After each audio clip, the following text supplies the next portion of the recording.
Hello students, math के आज के लेक्चर में आपका स्वागत है। आज हम क्लास 9 का नंबर सिस्टम चैप्टर लेके आए हैं और उसमें भी जो टॉपिक है वो है ऑपरेशंस ऑन रियल नंबर्स, कि हम रियल नंबर्स पर कौन कौन से ऑपरेशन कर सकते हैं और कैसे करेंगे। तो ये कुछ और नहीं बल्कि सिंपल एडिशन, सब्ट्रैक्शन, मल्टीप्लाई और डिवीज़न है, जो आपने छोटी क्लासों में पढ़ा होगा। बस जो आज का जो टॉपिक है उसमें आपको ये सब ऑपरेशंस करने हैं इरेशनल नंबर पे, मतलब combination rational plus irrational number का, जैसे कि 2 प्लस √3। ये आपको ऐड करना है किसमें? 3 प्लस √5 में,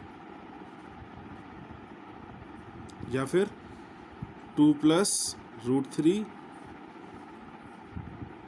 ये हमें ऐड करना है 5 प्लस √3। इस तरीके से कुछ ऑपरेशंस हम पढ़ेंगे आज के लेक्चर में, ठीक है। तो ये ध्यान से देखिएगा, बहुत ही इजी है। तो मैं पहले कुछ फॉर्मूले टाइप के लिख देता हूँ। फर्स्ट फार्मूला एडिशन के ऊपर है, तो जैसे कि a प्लस √b, एक कोई नंबर है, प्लस सेकेंड नंबर है c प्लस √d।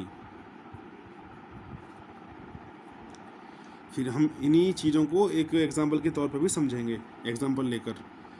तो क्या हुआ, अब देखो a और c तो सिंपल डिजिट हैं, जैसे कि 3 और 5, तो हम 3 + 5 को सिंपल ऐड कर सकते हैं, तो ये हमने लिख दिया a + c। अब ये दोनों अलग अलग हैं, मान लीजिए ये √5 है, ये √6 है, तो इसको हम ऐसे ही लिख सकते हैं और कुछ नहीं करना होगा, ठीक है। अब देखिए एक एग्जांपल लेते हैं। पहला नंबर है 2 प्लस √5, ठीक है। दूसरा नंबर है 3 प्लस √5। अभी हमने ये दोनों नंबर सेम लिए हैं, ठीक है।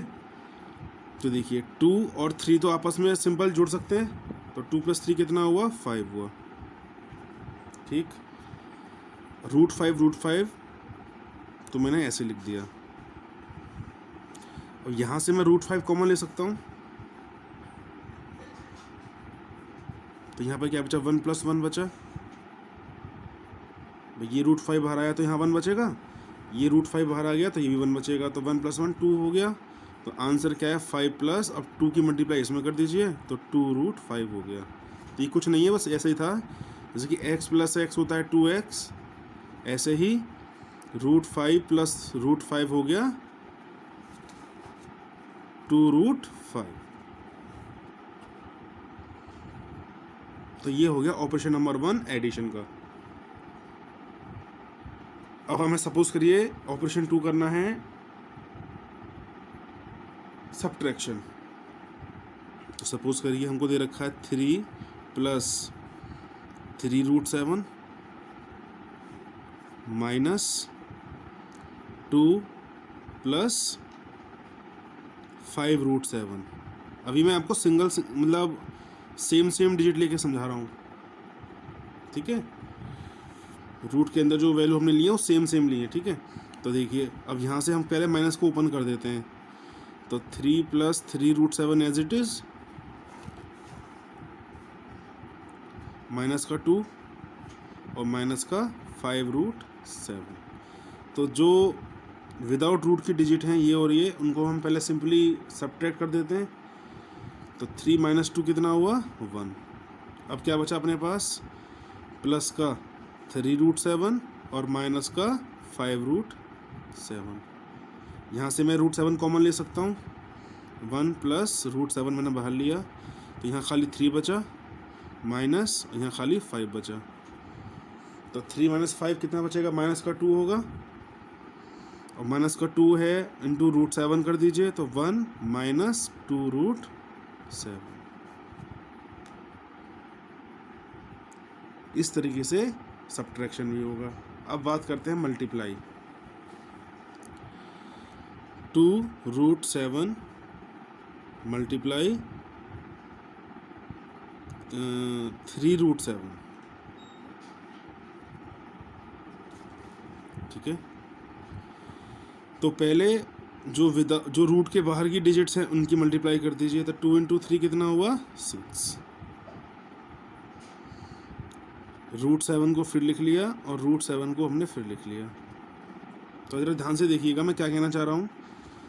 अगर दोनों नंबर सेम हैं रूट के अंदर और आप मल्टीप्लाई कर रहे हैं तो आंसर आएगा विदाउट रूट का 7। √7 × √7 7, √3 × √3 3। लेकिन अगर दोनों संख्याएं अलग हो जाएं √7 × √3 तो आंसर क्या आएगा √21। तो सिंपली इन दोनों की मल्टीप्लाई हो जाएगी रूट के अंदर। ऐसे ही एक एग्जांपल और लेते हैं √5 × √7। अब दोनों नंबर अलग अलग है रूट के अंदर तो 7 5 35 रूट के अंदर आ गया।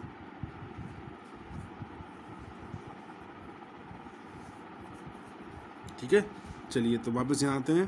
तो √7 × √7 7 हो गया और 7 6 42, ये आंसर आ गया।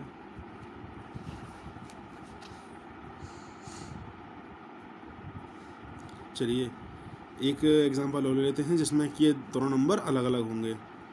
तो 5 √5 मल्टीप्लाई 2 √3। तो पहले तो वही जो नॉन रूट की वैल्यू हैं 5 और 2 इनको मल्टीप्लाई कर देते हैं 10, 5 2 10 हो गया।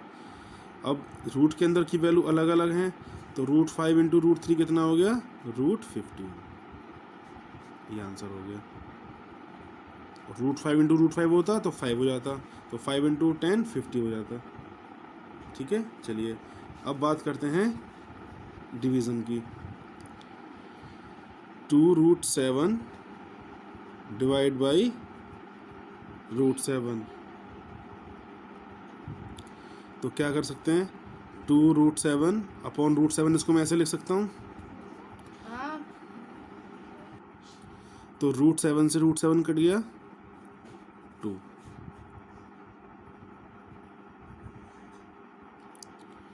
अब एक एग्जांपल हो लेते हैं 3 √5 डिवाइड बाई 5 √5। तो पहले मैं इसको फ्रैक्शन में लिखूंगा अपॉन में 3 √5 अपॉन 5 √5। ठीक है, √5 से √5 कैंसिल, तो खाली क्या बचा 3/5। तो ये तो वो नंबर थे जिसमें ये वो एग्जांपल थे जिसमें रूट के अंदर की वैल्यू सेम थी। अब हम लेते हैं अलग अलग। 7 √21 डिवाइड बाई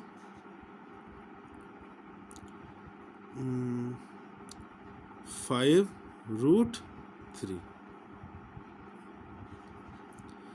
तो पहले हम 7 √21 अपॉन 5 √3 ऐसे लिख सकते हैं। ठीक, अब हम 21 के फैक्टर कर सकते हैं। तो 21 को मैं क्या लिख सकता हूँ √7 × √3।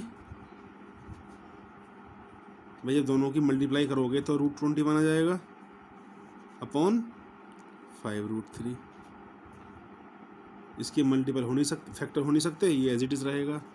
तो देखिए ऊपर भी √3 है नीचे भी √3 है, कट गया आपस में। तो कितना आंसर आया 7 √7/5।